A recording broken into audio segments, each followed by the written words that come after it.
Palavra da Verdade, devocional de 28 de junho, imaturidade espiritual. A esse respeito temos muitas coisas que dizer e difíceis de explicar, porquanto vos tendes tornado tardios em ouvir. Pois com efeito, quando devíeis ser mestres atendendo ao tempo decorrido, tendes novamente necessidade de alguém que vos ensine de novo quais são os princípios elementares dos oráculos de Deus. Assim, vos tornastes como necessitados de leite e não de alimento sólido. Ora, todo aquele que se alimenta de leite é inexperiente na palavra da justiça, porque é criança. Mas o alimento sólido é para os adultos, para aqueles que, pela prática, têm as suas faculdades exercitadas para discernir não somente o bem, mas também o mal. Hebreus 5, de 11 a 14. Vivemos numa época de aquisição de múltiplos conhecimentos, mas de pouca profundidade. As pessoas têm acesso a muita informação, acumulando saberes em tão acelerada velocidade que não têm tempo de processá-los, nem se debruçam sobre eles para refletir sobre sua veracidade ou quais as suas implicações para a vida. É muito conhecimento, mas pouca sabedoria e pouco discernimento para avaliar criticamente. Mas os que são de Cristo Jesus têm o dever de serem sábios. Eles não têm desculpas, pois receberam o espírito de sabedoria e de revelação no pleno conhecimento de Deus e já têm dentro de si a sabedoria. Contudo, eles precisam desenvolvê-la, pois mesmo sendo sábios, é possível que eles se comportem insensatamente. Por isso está escrito: portanto, vede prudentemente como andais, não como nécios, e sim como sábios. Efésios 5:15. E mais adiante, no verso 17, por esta razão, não vos torneis insensatos, mas procurai compreender qual a vontade do Senhor. Hebreus é uma carta pastoral que caminha entre o encorajamento e a repreensão, entre o consolo e a advertência. E o nosso texto traz, primeiramente, uma repreensão aos leitores por sua lentidão em aprender, os versos 11 e 12. Depois há uma reflexão sobre imaturidade versus maturidade espiritual, contrastando as características de ambas as condições, nos versos 13 e 14. E, por fim, há uma exortação ao crescimento espiritual, no capítulo 6, versos 1 a 3. O autor expressa seu desejo de se aprofundar na interpretação e aplicação da palavra de Deus, mas esbarra na incapacidade de seus leitores. Ele os repreende por sua falta de sabedoria e maturidade espiritual. Não há problema em ser imaturo quando se é novo convertido, mas pelo tempo que tinham em sua caminhada de fé, já era de se esperar que os leitores da epístola fossem capazes de ensinar a outros. Mas, ao contrário, eles haviam estagnado, mostravam-se lerdos para aprender. Não tinham passado do beabá, dos princípios elementares do Evangelho. Pelo contexto da carta, tal lentidão se demonstrava na falta de constância na fé. Como resultado dessa lentidão, eles permaneciam imaturos quando já deviam ser mestres. Mas o que caracteriza a imaturidade espiritual? Qual a diferença entre o crente criança e o adulto espiritual?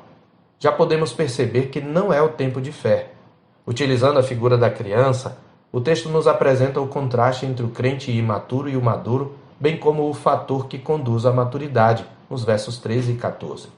As diferenças estão nas diversas áreas do desenvolvimento. Primeiro, a criança necessita de leite, enquanto o adulto suporta alimento sólido. Aplicando a vida espiritual, o crente imaturo é aquele que, mesmo após longo tempo de fé, não consegue digerir, isto é, entender as doutrinas mais profundas do Evangelho.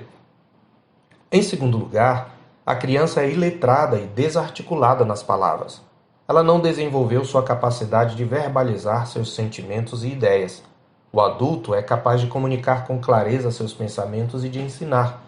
Do mesmo modo, enquanto o crente imaturo não consegue compartilhar sua fé de maneira racional, o crente maduro sabe verbalizar o Evangelho com segurança. Em terceiro lugar, a criança é tola e ingênua por natureza. Ela é incapaz de distinguir entre o que é bom e o que é perigoso e destrutivo para a sua vida. Por isso, ela também é influenciável. O adulto, por ser experimentado, é mais cuidadoso e precisa de mais esforço para se deixar convencer.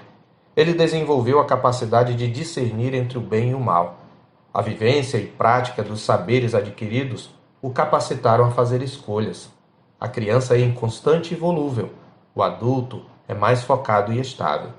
O discernimento entre o bem e o mal envolve tanto a doutrina quanto a prática. Portanto, a incapacidade de distinguir a verdadeira da falsa doutrina também é uma característica do crente imaturo. Qual é então o fator que produz maturidade e sabedoria? Segundo a Escritura, o que exercita a capacidade de discernir o bem do mal é a prática daquilo que aprendemos. Prática aqui descreve mais o resultado do que o processo, referindo-se, portanto, ao costume ou o hábito que se adquire com a prática repetida. Na medida em que praticamos a palavra, nossos sentidos, faculdades ou o senso moral são exercitados, uma palavra para o esforço repetitivo do atleta em busca de agilidade. Tendo explicado a diferença entre o imaturo e o crente maduro, o autor os exorta a buscar a maturidade no capítulo 6, versos 1 a 3. Frequentemente ouço irmãos de longa caminhada de fé confessarem que ainda não sabem compartilhar nem aplicar as doutrinas do Evangelho ao dia a dia. Percebo, no entanto, que às vezes a gente se esconde naquilo que não sabe, mas não pratica aquilo que sabe. Há situações em que sabemos o que fazer, mas não o fazemos. E quando você não pratica o que sabe, você emburrece. Então aqui vai uma dica. Pratique aquilo que você sabe. Ponha em prática as doutrinas que já são claras para você e Deus lhe dará sabedoria para compreender as que ainda lhe são ocultas. Nas situações em que você sabe como agir, faça aquilo que o Senhor ordenou. O problema é que muitas vezes nós não obedecemos a Deus nas coisas que entendemos.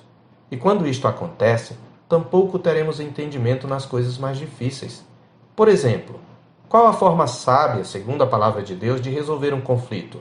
Está escrito em Mateus 18, verso 15. Se o teu irmão pecar contra ti, vai arguí-lo entre ti e ele só. Ou em Mateus 5, 23 e 24. Se, pois, ao trazeres ao altar a tua oferta, ali te lembrares de que teu irmão tem alguma coisa contra ti, deixa perante o altar a tua oferta, vai primeiro reconciliar-te com teu irmão e então, voltando, faze a tua oferta. Outro exemplo. Qual a conduta certa em relação àquilo que você sabe ser destrutivo à sua alma, sejam circunstâncias, pessoas ou ambientes? O prudente vê o mal e esconde-se, mas os simples passam adiante e sofrem a pena. Provérbios 22, 3. Ou, foge outro-sim das paixões da mocidade. Segue a justiça, a fé, o amor e a paz com os que de coração puro invocam o Senhor.